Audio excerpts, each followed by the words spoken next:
pessoal, bem-vindo ao canal Investigação e Lei TV. Se você é novo aqui, inscreva-se no canal. Meu nome é Sandra Di, sou advogada e ativista contra o tráfico nos Estados Unidos, toda terça e sexta aqui, trazendo casos solucionados, casos sem solução e também casos de desaparecimentos misteriosos. Não esqueça de deixar o seu like se você achar esse vídeo interessante, mas vamos à história de hoje. Esse caso ocorreu em 8 de agosto do ano 2000. Parte dessa história começou em Santa Bárbara, na Califórnia, e terminou no Rio de Janeiro. Olha, pessoal, tem tanta gente dentro dessa história que vocês precisam ficar bem atentos, senão acaba se perdendo um pouco, tá? Então, vamos lá. Michael Costa Giroux, conhecido como Mike, mas vou chamá-lo aqui por Jesse James Rollywood, ou Jesse, porque esse é o nome dele verdadeiro. Porém, no Brasil, ele usava um nome falso. Lá, todo mundo o chamava Michael. Ele disse que havia nascido no Brasil, mas era filho de pais canadenses e brasileiro. Só que o português dele era muito ruim, com muito sotaque forte. Ele disse que é porque ele cresceu no Canadá. Mas o Jesse nasceu nos Estados Unidos. E ele estava fugindo das autoridades americanas e ele construiu uma vida, então, toda cheia de mentiras. Ele estava entre as pessoas mais procuradas na lista do FBI e as autoridades não sabiam do paradeiro dele por quase 5 anos. Como eu falei, ele usando o nome falso, eles não tinham como saber aonde ele estaria naquela época. E quando ele estava no Brasil, ele dava muitas festas. Costumava ter muita gente na casa dele, estava sempre na praia, ele era visto sempre correndo na praia com 2 pitbulls, que eram cachorros dele. Ele não tinha um trabalho fixo. Ele ensinava inglês para alunos, né? E também ele saía com os cachorros de clientes para poder passear e fazer um dinheiro extra. Aí um dia ele saiu na noite e tal, num bar, e ele conheceu uma brasileira chamada Márcia Reis. E eles começaram a conversar. Aí a conversa foi ficando boa e tal, ela mencionou que ela tinha comprado uma casa e o Jesse disse que ele estava procurando um quarto para alugar. E aí no final da noite ela disse, então por que você não aluga o quarto da minha casa? Ele achou a ideia perfeita. Ele mudou-se para a casa dela, mas eles não ficaram somente na amizade e o relacionamento evoluiu para um romance daqueles de filme de Hollywood. Após um tempo juntos, decidiram que iriam morar em Saquarema, no Rio de Janeiro. Ela queria uma vida mais tranquila para ela. Lembrando aqui uma coisa, ele na época tinha 20 anos e ela tinha 32 e ela tinha já um filho de um relacionamento anterior. E quando chegou no ano 2004, a Márcia ficou grávida. Então, ela achou que Saquarema seria o lugar perfeito para ela criar os 2 filhos dela, junto com o Jesse. Ela sabia, né, que o Jesse recebia por mês o equivalente a $1.200, que eu não sei se ela sabia quem exatamente estava mandando, mas possivelmente era o pai dele. O Jesse, ele ficou muito feliz, ele reagiu super bem com a ideia que eles teriam um filho juntos. Mas antes da gente dar seguimento nessa história, vamos voltar lá no passado para saber quem era o Jesse, como é que ele chegou no Brasil e saber como é que essa história se desenrolou.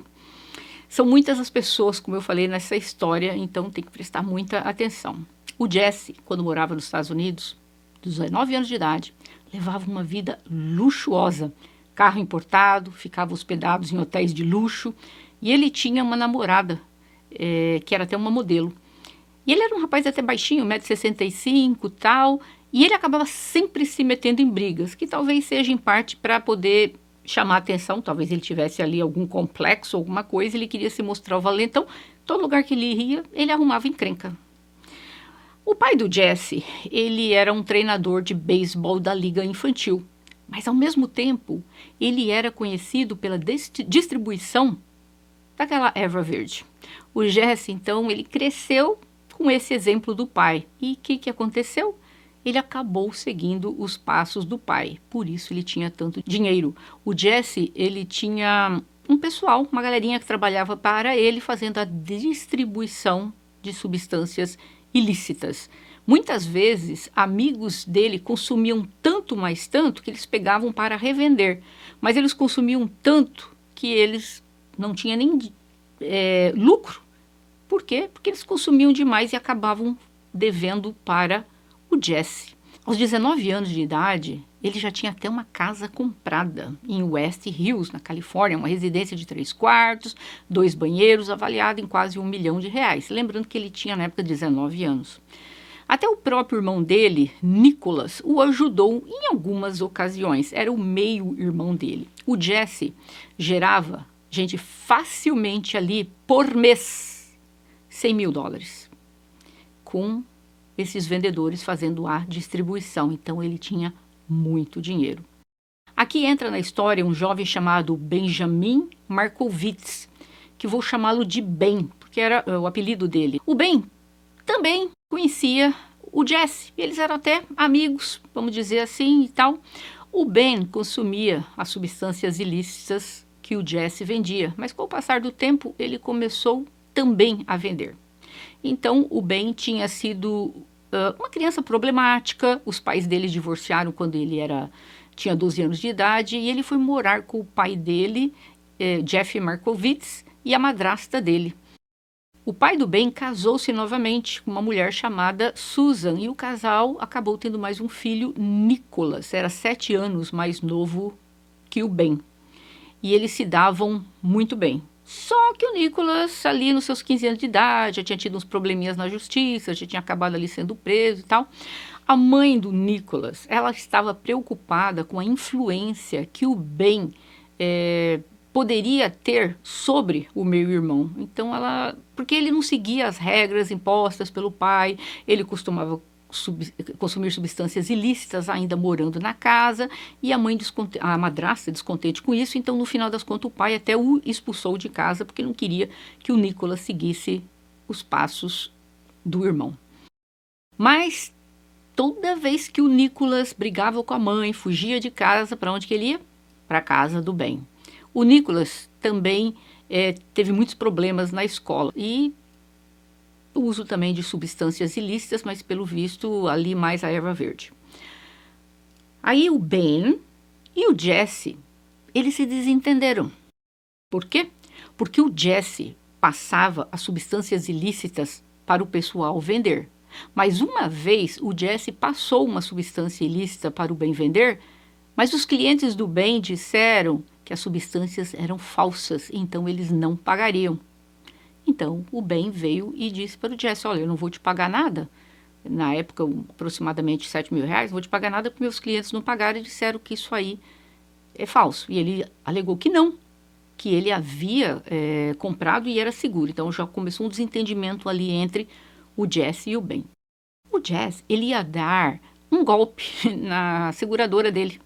O que ele ia fazer? Ele iria dizer para a seguradora dele que o carro dele havia desaparecido, então ele chegou até a tirar algumas peças de dentro do carro dele e ele vendeu as peças. E ele deu um sumiço no carro. E ele deu entrada no seguro do carro. Meu carro foi roubado, então o seguro teria que pagar para ele 36 mil reais.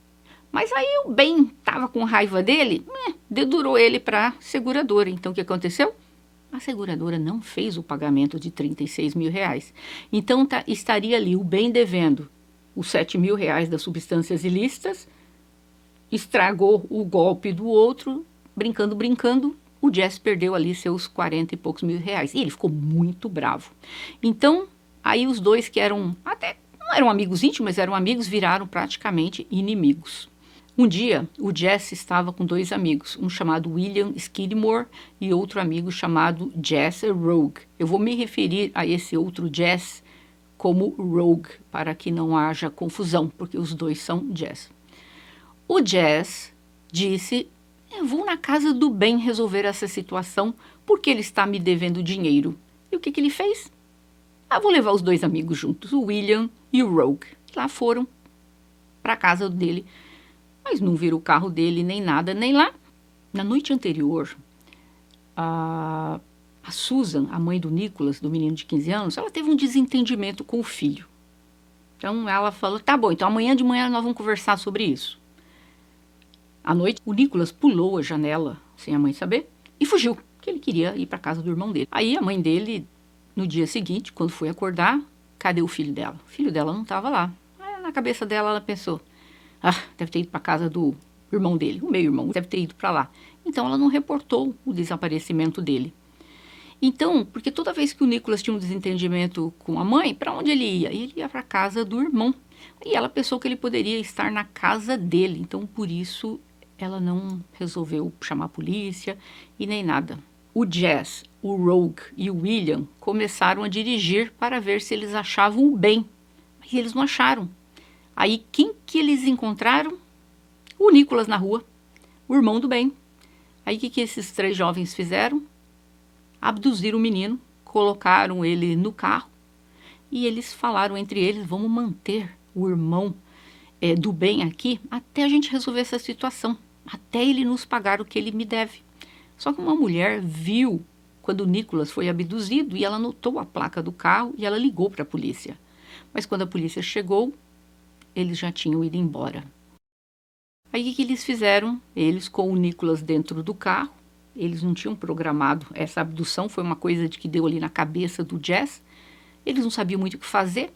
Eles foram para a casa de um amigo deles, chamado-se Brian. Só que quando eles chegaram na casa do Brian, o Brian viu o Nicholas, que estava com as mãos atadas. E ele falou: gente, eu não quero participar de nada disso não, viu? Eu tô fora. Mas ele não fez nada, ele não chamou a polícia.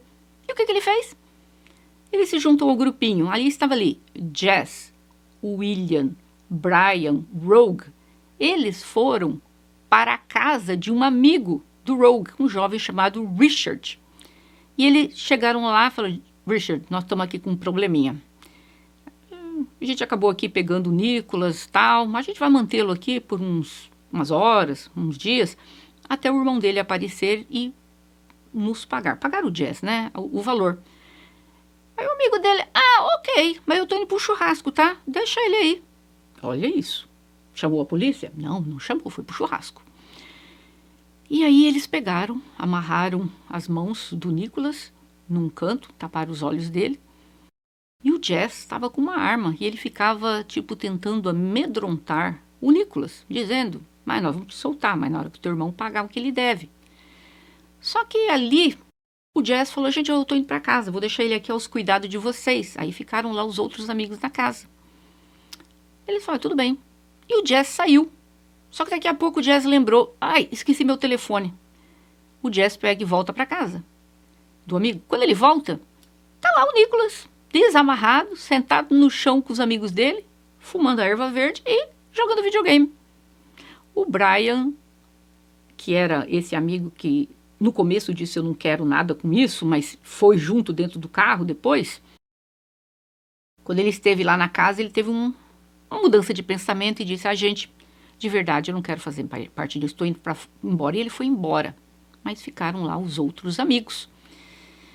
E aí, acontece que o Brian também esqueceu o celular dele e ele voltou para buscar o celular dele na casa.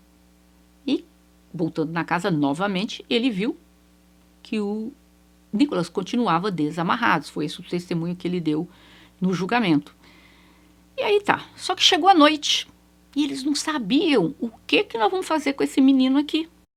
Então o Rogue disse: olha, eu vou até a casa do meu pai e você vem comigo, vai lá pra casa. Só que o menino não estava amarrado, não tinha arma, mas estava abduzido, vamos lá pra casa. Uma diferença de idade muito grande, né, assim vamos dizer, de uns 7, 8 anos entre eles. Só que quando eles chegaram na casa do pai do Rogue, o pai viu o Nicholas, um menino muito mais jovem, mas também nem perguntou nada. Acho que porque devia ter um entre-sai de gente na casa dele. Então, ele disse que ele não desconfiou de nada. E nesse interim, a mãe do Nicholas acorda de manhã, vai no quarto do Nicholas. Cadê o Nicholas? Nicholas desapareceu, como eu tinha falado anteriormente. Só que ali já tinha entrado o segundo dia. Ela falou: não, gente, eu preciso denunciar a polícia. Porque ela tentou entrar em contato com o irmão dele e ninguém sabia aonde que o menino estava. Aí o que aconteceu? Tá lá, né? Foi dormir na casa do Rogue, o Nicholas. Aí o pai do Rogue saiu para trabalhar com a madrasta. O Rogue: galera, vamos dar uma festa aqui em casa. Aí chamou lá Natasha Adams, de 16 anos, Graham Presley, de 17 anos, e mais 2 outras pessoas menores de idade. Quando esse pessoal chegou lá na casa, eles viram o Nicholas jogando videogame e eles não sabiam que o Nicholas tinha sido abduzido. Só que ali no meio da festinha, o pessoal contou. Falou, olha, o Jess abduziu o Nicholas para forçar o irmão dele a pagar a dívida. Mas disse para o pessoal que estava lá, mas olha, mas logo em seguida nós vamos liberá-lo e tal. Alguém fez alguma coisa? Não, ninguém ligou para a polícia, ninguém denunciou. Ficaram lá na festinha e tal. Acontece que o Jess, em determinado ponto da abdução, chegou até perguntar para o Nicholas se ele queria ir para casa. E o Nicholas disse, não, está tudo bem.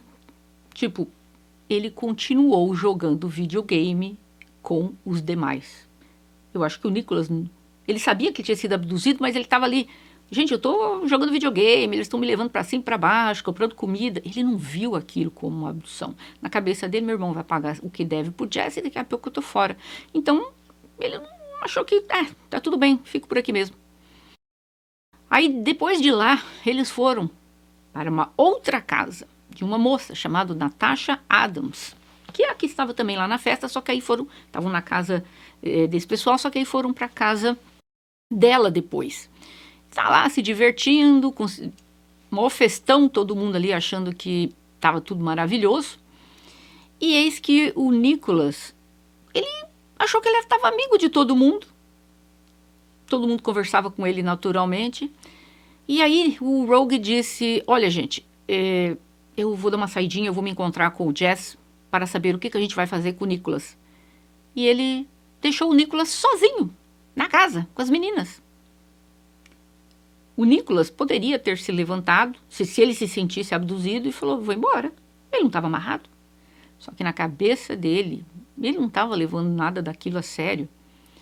Aí o Nicholas, ele queria continuar lá, porque ele disse que ele não queria trazer problemas para o irmão dele. Ele queria que o irmão dele se acertasse as contas com o Jess e depois deixassem ele sair.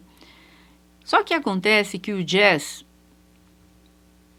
tinha, no começo, a intenção de liberar, mas ele mudou a opinião depois.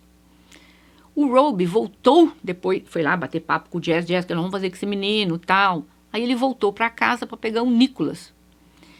Aí, novamente, o Rogue prometeu para aquele pessoal que estava lá, aquelas meninas, olha, não se preocupem, o Nicholas vai ser solto. Aí todo mundo, tudo bem então. Então já era a terceira turma que eles passavam, ninguém foi na polícia, ninguém fez absolutamente nada. Acontece que nos últimos dias, vocês podem ver quantas pessoas haviam passado por perto desse menino. E nenhuma pessoa sequer teve a moral, a decência de dizer, gente, espera aí, tem algo errado, vou avisar a polícia, vou chamar alguém. Aí o que aconteceu? O Jess teve uma conversa com o Rogue, porque o Rogue disse, o que a gente vai fazer com esse menino aqui? O Jess ligou para o advogado dele e contou que ele havia abduzido o Nicholas. E ele queria saber quais as implicações legais que ele teria. E o advogado dele disse que ele estava ferrado, que ele ia pegar muitos anos na cadeia. Muitas matérias dizem que o advogado sugeriu que ele desse um sumiço no Nicholas. Eu não acredito nisso particularmente. Não acredito que um advogado ia falar uma coisa dessa. Inclusive, esse advogado, no julgamento até depois, que ele jamais deu um conselho desse, eu acredito que ele disse sim as implicações legais que o Jess teria. Só que aí o Jess viu que ele estava enroscado. O que ele resolveu fazer? Agora eu preciso eliminar esse menino, porque senão depois eles vão na polícia, vão dizer que eu o abduzi, aí eu vou pegar anos na cadeia e tal, e a gente vai ter que dar um sumiço nele. O Jess entrou em contato com outro jovem chamado Ryan Royd, um amigo de infância, e disse para ele, olha, eu tenho uma proposta para fazer. Você poderia eliminar uma pessoa para mim? E eu perdoaria a sua dívida, porque esse amigo estava devendo muito dinheiro de substâncias ilícitas. O amigo disse, ok, problema não. Posso eliminar sim. Então o Jesse entregou uma sacola com uma arma, entregou na mão do Ryan. O que o Ryan fez? O Ryan pegou o Nicholas e alguns amigos e foram para um hotel para dar uma festa. Aqui nos Estados Unidos é comum, viu, gente? O pessoal aluga um quarto e dão cada festa lá com 20, 30 pessoas dentro de um quarto. Isso acontece aqui. E aí, Foi lá na festa também outras 2 pessoas. Um rapaz chamado o Graham Presley também chegou lá no local. Aí tava toda aquela galera lá, maior festão, fumando, bebendo e tal. E aí, em determinado momento, esse Ryan pega o Graham e fala para ele, vamos ali para as montanhas. Só os 2. O outro ficou meio assustadinho, o Graham, menor de idade e tal. E chegou lá, ele deu uma pá para ele. Disse, cava um buraco. Ele não sabia para quem que era aquele buraco. Ele chegou a depor depois que ele achou até que era para ele. Ele achou que o Ryan queria eliminá-lo. Ele não imaginou que seria uma outra pessoa. Então ele cavou o tal do buraco. Só que o que eles fizeram? Voltaram para o hotel. Depois que o buraco estava cavado lá. Pegaram o Nicholas. E o Ryan disse que iria levar o Nicholas para casa. E o Nicholas, ingenuamente, acreditou. Ele se tornou tão amigo do pessoal que quando ele se separou ali da galera, ele abraçou todo mundo, eles trocaram números de telefone. Ele achou, nossa, fiz um montão de amigos nesses dias aqui. Aí o Nicholas, mal sabia ele o que esperava. Engraçado que o Nicholas, ele conhecia o Ryan, porque o irmão dele, o Ben, tinha namorado a irmã do Ryan, então ele conhecia. Então, quando o Ryan disse, eu vou te levar para casa, ele falou, ok. Ele acreditou que ele seria levado para casa. E aí saíram ali lá do hotel, né? O Ryan, o Graham, o Rogue. E aí o Ryan dirigiu o carro para essas montanhas chamadas Santa Inês, aonde ele tinha mandado lá o Graham cavar aquele buraco. E quando estavam chegando lá, foi que o Graham se ligou que alguma coisa ia acontecer. E ele disse, eu não quero participar disso. Ele deu a meia volta e ele voltou para o carro. Ou seja, ele também não ligou para a polícia ou saiu correndo. Ele voltou para o carro e não fez nada. O Rugg amarrou as mãos do Nicholas com fita adesiva e o Ryan, em 9 de agosto do ano de 2000, disparou no Nicholas, que caiu direto dentro da cova. Como tantas pessoas cruzaram pelo caminho do Nicholas e ninguém fez nada. E ali mesmo, o Ryan eliminou o Nicholas, como se nada tivesse problema. E justo naquele dia, o Ryan estaria fazendo 21 anos. O que ele fez depois de eliminar o menino? Ele saiu para comemorar o aniversário dele com uma galera. Isso mesmo. E nesse inteirinho é onde está o Jess. O Jess não participou ali, não sujou as mãozinhas ali. Ele estava num restaurante com a namorada dele. Mas ele estava involucrado no caso até a alma, ele era o mandante. Acontece que o corpo do Nicholas foi encontrado 3 dias depois. E saiu em tudo que era jornal. Só que quando saíram nos jornais, uma das moças que esteve na festa, Natasha Adams, de 17 anos, ela lembrou que o Nicholas estava naquela turma de amigos que ela esteve junto. E ela, então, junto com o pai dela, foram até a polícia para dizer quem eram as pessoas que estiveram com o Nicholas naquele dia. No total, mais de 35 pessoas cruzaram pelo caminho do Nicholas naqueles 3 dias que o Nicholas estava com ele, para cima e para baixo, e leva para comer, e leva para casa do outro, e vai para festa, e outra festa. A polícia, através de uma investigação, chegou à conclusão de que o mandante era Jess Hollywood. Após o Nicholas ter falecido, o pai do Jess o ajudou a fugir, isso mesmo. Primeiro ele fugiu para o Colorado, ficou na casa de um amigo. Um pouquinho tempo depois, esse amigo o levou de carro, viagem de 15 horas até Las Vegas. E de lá, ele acabou indo para o Canadá, e do Canadá ele fugiu para o Brasil. A namorada dele estava com ele na viagem até Las Vegas, mas depois disso, quando ele fez o restante da viagem, segundo tudo o que eu li, ela já não estava mais. Aí o que aconteceu? Ele chegou no Brasil, resolveu criar essa história que o nome dele era outro, que ele nasceu no Brasil, mas foi criado no Canadá, por isso que ele não falava muito bem e tal. E ele conseguiu um passaporte falso, e por isso que ele estava lá, todo se achando com o nome de Michael Costa Giroux. E acontece que o nome dele, então, entrou para a lista do FBI, porque ele havia desaparecido. A polícia, né, foi atrás daquele pessoal que a menina falou que estava na festa. Quando interrogado, o Ryan negou que ele participou do crime. Ele acusou o Jess. Todos foram presos, exceto o Jess. No ano de 2001, o Ryan foi considerado para receber a pena capital. E ele está no corredor da morte esperando a sua execução. O Graham, aquele que cavou o buraco de 17 anos, ele foi absolvido, só que aí ele foi novamente julgado e então ele foi condenado. Mas ele não foi condenado por ter tirado a vida do Nicholas. Ele participou, ele não fez a denúncia, ele cavou o buraco, apesar de ele dizer que ele não sabia que era e tal. Enfim, ele acabou, ele tinha 17 anos na época, ele acabou sendo preso e ele ficou na prisão até quando ele completou 25 anos. E depois ele saiu da prisão no ano de 2007.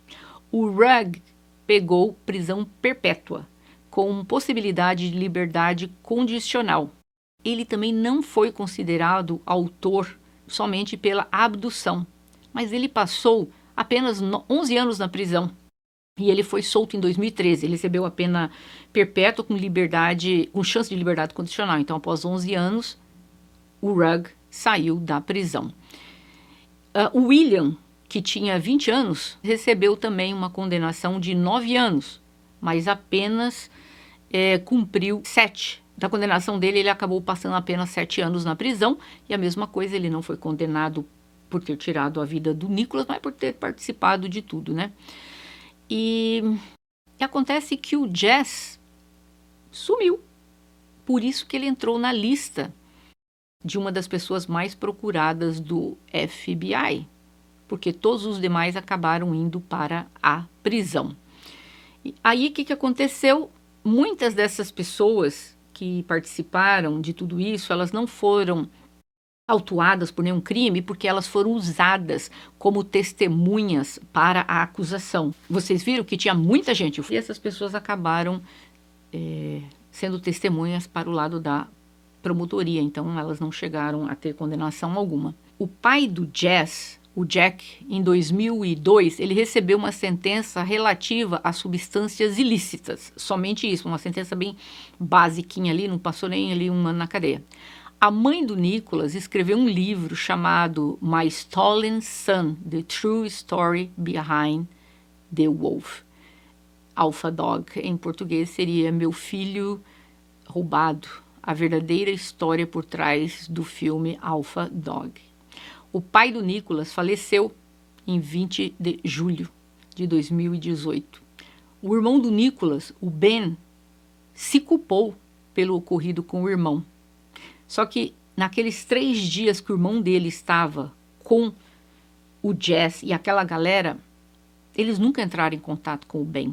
Nunca ligaram pro Ben para dizer, olha, nós estamos aqui com o teu irmão, viu? Vem pagar aqui a gente.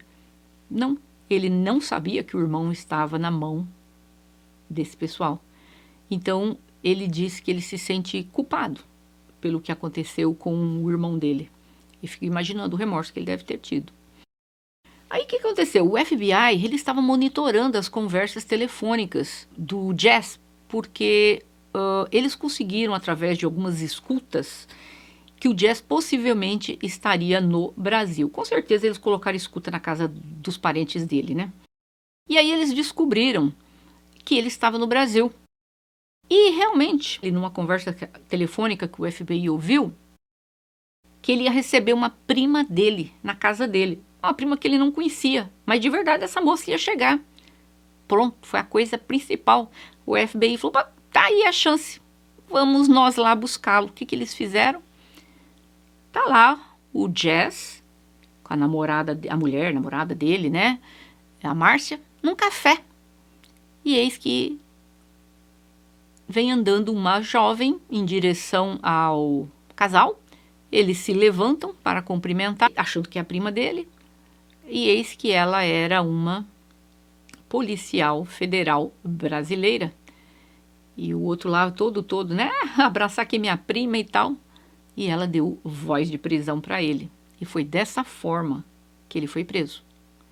E foi a última vez que a Márcia o viu depois daquele dia, ou ficou sabendo o que aconteceu através das notícias. Ela nunca mais falou ou viu o Jess. Do Jess foi sentenciado à pena capital, que acabou sendo convertida em prisão perpétua sem chance de liberdade condicional. O filho do Jess, com a Márcia, nasceu em julho de 2005. E ela colocou o nome do menino John Paul Hollywood Reese. Gente, mas que mau gosto, né? Colocar o sobrenome do Hollywood no filho. Cada uma. O Jess diz que a Márcia sabia que ele era um fugitivo da polícia, mas que ele tinha dito para ela que ele era inocente. Ele nunca comentou se a Márcia sabia o nome dele verdadeiro ou não. Então não vou atribuir isso para a moça, tipo, ela sabia o nome dele. Aí o que aconteceu? Em 2013, o Jess começou um namoro na prisão, um romance, com uma mulher, Melinda, que começou a escrever para ele na prisão. E eles casaram em janeiro de 2014. É uma história que me revolta em muitas coisas. O Nicholas, ele era um adolescente problematiquinho, vamos dizer assim. Tinha briga com a mãe e tal, mas não era nenhum criminoso nem nada, tá? Vamos ser claros aqui, o menino não era bandido, nada como o irmão dele. O Ben vendia drogas, que era o irmão dele e tal, mas não o menino, né? Vira e mexe, fumava umas ervas verdes, cada um, não vou passar julgamento aqui. Mas isso não era razão para o Jess ter feito isso. Feita da abdução já foi totalmente errado. Ele teve 3 dias para poder voltar atrás, ele não voltou. E no final ele deu a ordem para que o menino fosse exterminado. E eu gostaria de ouvir de vocês 2 questões que me chamam a atenção aqui. Se você estivesse no lugar da Márcia e ele dissesse, olha, eu estou foragido da justiça americana porque eles estão atrás de mim por causa de um crime, mas eu sou inocente. Vocês simplesmente acreditariam e continuava a vida ali com a pessoa como se nada tivesse acontecido? Ou vocês iam atrás? Não, peraí, eu quero saber que crime é esse. Não me importa que você diz que você não é culpado. Deixa eu dar uma olhadinha no teu nome aqui, lá nos Estados Unidos, o que tem? Eu gostaria de saber de vocês, se vocês estivessem no lugar da Márcia, o que vocês teriam feito? Ignorado? Ou teria feito uma bela de uma busca? E a outra questão, nós não estamos aqui para passar julgamento na Márcia, porque no final da história, a única pessoa culpada, aliás, são culpados, são várias pessoas, são os que participaram tal ato. E o Jess que deu ali a ordem. Mas a Márcia estava junto, depois de tudo ter acontecido, ela não fez parte de nada disso, do crime que aconteceu, nada a ver. Mas a pergunta, vocês acham que ela sabia a verdadeira identidade dele? Ou ele mentiu a respeito do nome dele até para ela? Eu vou dar um voto aqui que talvez ela não soubesse, talvez ela tentou fazer uma busca com o nome dele, o nome que ele deu para ela, o Michael Costa Giroux. Acontece que esse não era o nome dele. Na lista do FBI, ele está como Jess Hollywood. Talvez ele deu o nome falso. Talvez ela deu uma procurada na lista e simplesmente não achou. Por quê? Porque ele estava usando o nome falso. Mas é isso, pessoal. É a história de hoje. Eu gostaria de ouvir de vocês. O que vocês acham disso? E mais uma coisa que fica aqui. A gente sempre tenta aprender alguma coisa dos vídeos que colocamos aqui. Uma delas é o seguinte. Se vocês passarem por qualquer situação, seja ela lá qual for, não se coloquem na posição de não fazer nada e se calar. Vocês sabem que alguma coisa errada está acontecendo? Chamem a polícia, gente. Não quer se envolver, não quer ter o nome divulgado, não quer que a polícia depois vá começar a chamar que você tem que ir lá depor. Faça um telefonema anônimo, que seja. Mas nunca, nunca deixe de denunciar. Esse pessoal todo, 35 pessoas, se uma dessas pessoas, tivesse dado um telefonema para a polícia, o Nicolas estaria vivo hoje, infelizmente. Mas pela omissão de todos, o Nicolas veio a perder a vida. Então é isso. Espero que vocês nunca se coloquem em situações assim, mas seja ela lá o qual for, qualquer tipo de coisas que vocês sabem que é ilegal, que está acontecendo, não deixe de denunciar. Vamos fazer a nossa parte aí, que é a parte de moralidade, né, de trazer às autoridades tal crime, tá bom? E se vocês acharam esse vídeo interessante, compartilhem, deixe o gostei aí, o like de vocês para o YouTube entender que esse vídeo é bom e recomendar para outras pessoas. E eu vejo vocês em breve. Até mais.